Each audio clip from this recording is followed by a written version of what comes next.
Hello, everyone, and welcome to Daniel Truefire Reacts. Ladies and gentlemen, today we are talking about Bafana Bafana, and what a roller coaster. Bafana Bafana made history. They made us proud, but they also left us wondering, what if? What if they'd just been just a little bit more ruthless?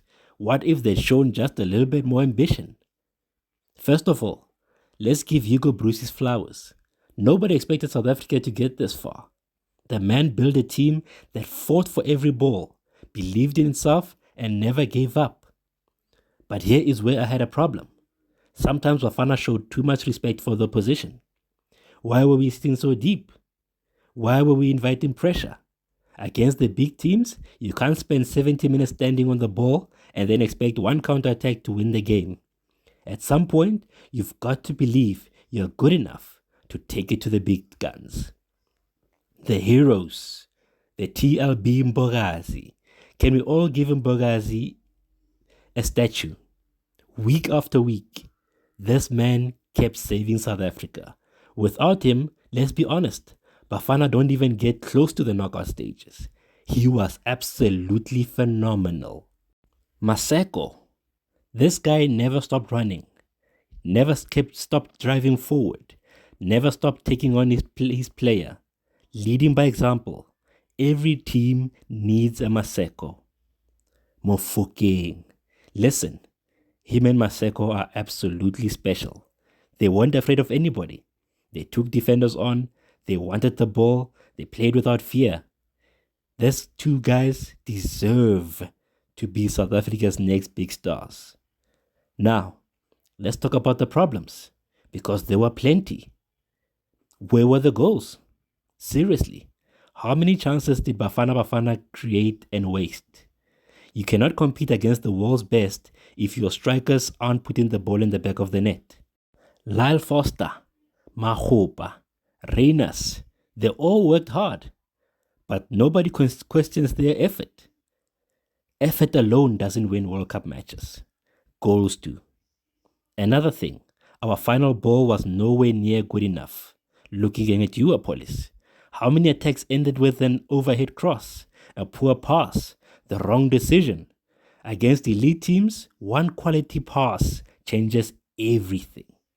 Bafana kept getting into good positions and then completely wasting them or passing the ball backwards.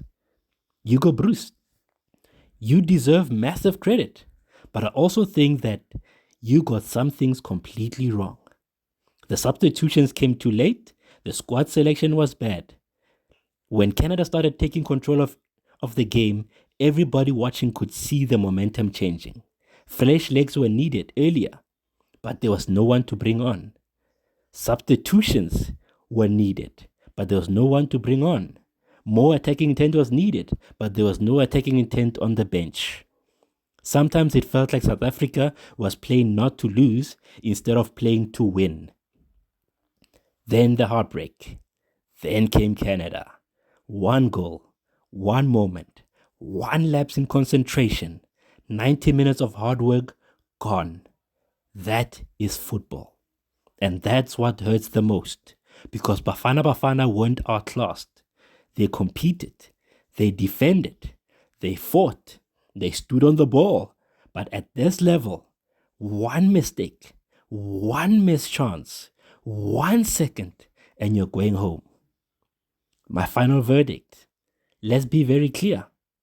This World Cup was a success. Nobody can take that away from them. They made history. They made South Africans believe again.